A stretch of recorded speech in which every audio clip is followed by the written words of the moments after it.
If you like this video, please hit the red subscribe button.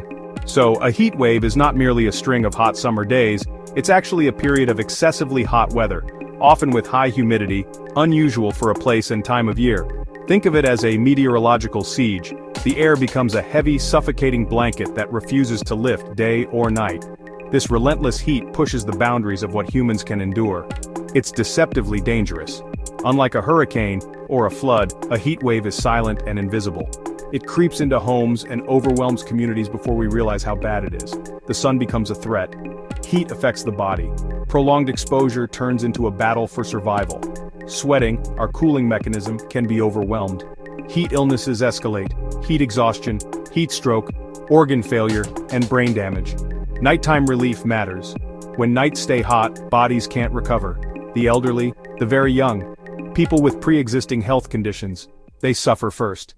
The summer of 2003 etched itself into the memory of Europe not with gentle sunshine, but with a brutal, unrelenting heat. This wasn't a typical warm spell, it was an atmospheric event of historic proportions.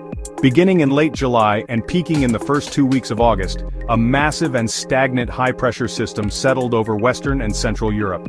This heat dome acted like a lid on a boiling pot, trapping the sun's energy and causing temperatures to soar to levels never before recorded. In Paris, the mercury climbed above 40 degrees Celsius, or 104 degrees Fahrenheit. Public fountain in Paris crowded with people trying to cool off during the 2003 heat wave. In parts of Portugal, long-standing temperature records were shattered. In parts of Germany, long-standing temperature records were shattered. In parts of Switzerland, long-standing temperature records were shattered. Day after day, the heat just intensified with no relief in sight. The geographic scope of the heat wave was immense, however. The epicenter of the disaster was France. For 9 consecutive days in early August, Paris saw temperatures exceed 35 degrees Celsius, or 95 degrees Fahrenheit. The final death toll from this silent disaster is shocking and sobering. Across the continent, it's estimated that about 70,000 excess deaths occurred as a direct result of the scorching temperatures. The staggering death toll of the 2003 heat wave wasn't just the result of high temperatures. It was really the product of a catastrophic failure in public response and awareness. In many European nations, especially in the north, extreme heat just wasn't considered a serious threat. There were no established heat wave warning systems, no public health advisories on the dangers of dehydration, and no protocols for checking on vulnerable populations. The physical health impacts of the heat were insidious and swift.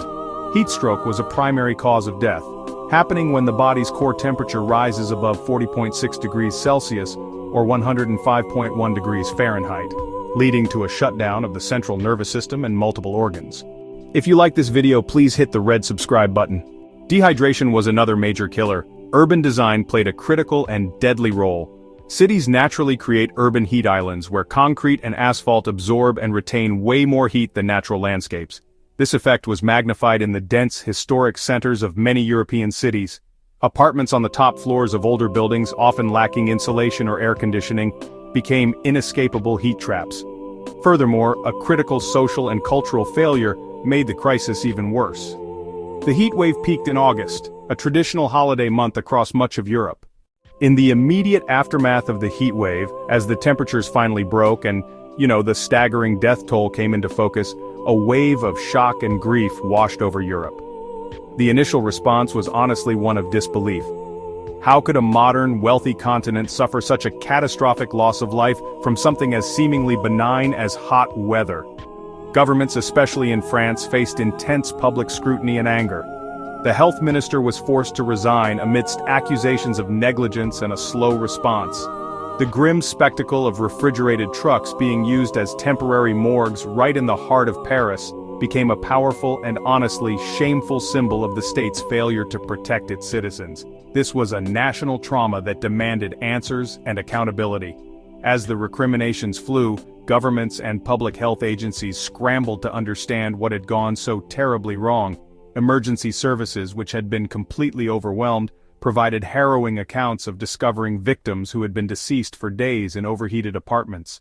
Hospitals detailed the struggle to cope with an influx of patients suffering from heat stroke and severe dehydration. The crisis exposed a critical blind spot in emergency planning across the continent.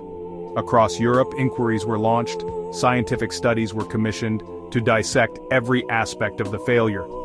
These investigations confirmed that the victims were overwhelmingly elderly, socially isolated, living in poorly adapted urban housing. The memory of those 70,000 lives lost became the driving force for change. The most significant lesson learned from the ashes of 2003 was the absolute necessity of robust heatwave warning systems. In response to the disaster, nations across Europe mobilized, led by France. They developed multi-tiered heatwave action plans. Modern color-coded heat alerts on forecast screens, yellow level, orange level, red level, now inform the public about severity. After the tragic discovery of many isolated elderly victims, plans focused on strengthening social safety nets. Cities created registers of vulnerable residents. Social workers and volunteers check in by phone calls, home visits during heat alerts. Public cool rooms were established.